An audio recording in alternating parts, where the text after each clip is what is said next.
Hi, I'm Genevieve Jacobs from Hands Across Canberra. It's the end of financial year and I reckon that Canberrans are the most giving people in the whole of Australia. But where does your money go? Well, we're sitting outside the tiny vet clinic. I've got Eloise with me from ACT Pet Crisis Support and also Lucy from Doris Women's Refuge to talk about two of the projects that we funded last year. Eloise, I'm going to start with you. I've had a look inside. That's an amazing setup. What is the Tiny Vet Clinic? The Tiny Clinic runs weekly clinics to help low-income pet owners that hold a healthcare card. And so we offer a service to help those pet owners who can't afford veterinary care. So they just need to come up with a healthcare card and we will help them with chronic conditions like skin disease, allergies and that sort of thing. And I've had a look inside. Mostly it's cats and dogs. There's the occasional bird and even a guinea pig and a rabbit that turn up every now and again. What was the impact on you of getting a Hands Across Canberra grant? What did it enable you to do? Oh, so amazing. So we purchased a new microscope which helps us to check ears, skin, lumps, that sort of thing. So the microscope has just been amazing. We purchased a new awning, so we've got shade when it's rainy and windy for our clinics, because obviously it's quite small, so sometimes we're operating outside. But it's just been wonderful and it's just so generous. Thank you so much. And of course the people who come to you for the Tiny Vet Clinic are people who just don't have the capacity to afford those enormous vet bills. But of course, there are also people who love their animals dearly, and those animals are really important to them, aren't they? They're so important. We see a lot of older people whose pets are their life. They're part of their family. And there's a lot of guilt, I think, when they can't afford things. So they're often so grateful that they can actually look after their pets properly. Lucy, let me go to you. And Doris is a well-known name in Canberra. It's a women's refuge with a long history. What's the Canberransa program? The Canberransa Safe House. We initiated this project with the assistance of Hands Across Canberra. We couldn't have done without your grant, and that's not only from last year, from previous years too. Specifically because we had the contact with quite a number of women with children in immigration limbo, basically, in situations where they are waiting for appeals directly to the minister for an ability to remain in Australia. They all women with children and some without children, but they all victims of family and domestic violence. However, because of the visa restrictions and the status of their visa, they are temporary residents under bridging visas.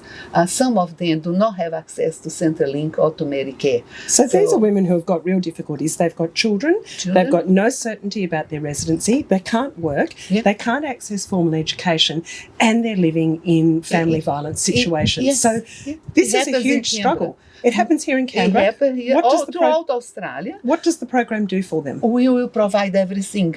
We will provide all the needs that these women and one child. Our capacity is very small. We are a small refuge. So we have a capacity from one house, or Canberransa Safe House, for up to three women and one child. That's what we have and we have had for the last 3 years.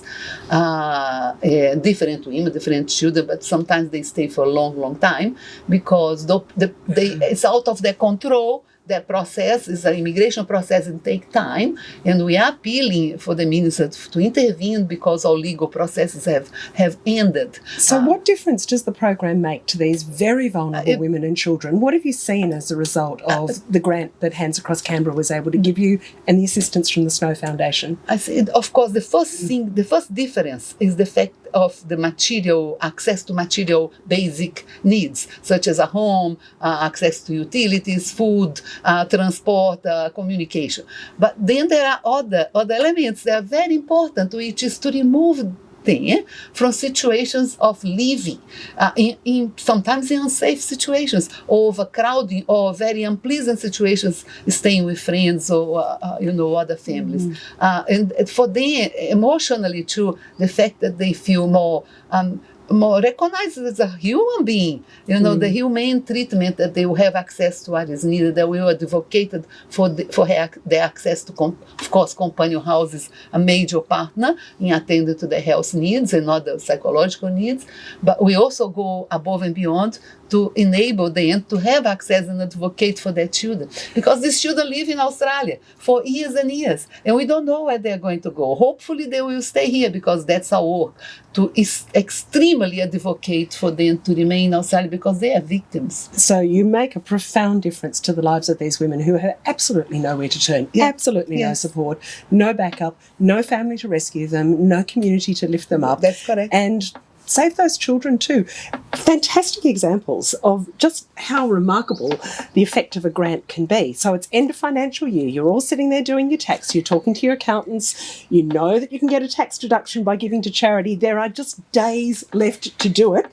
Feel like I'm spruiking you a set of steak knives here, but take the opportunity to give, because the results are work like this. Amazing work for people who are really struggling with the welfare of their pets. Amazing work for women who have nowhere else to turn. And so many other charities and good causes that we support.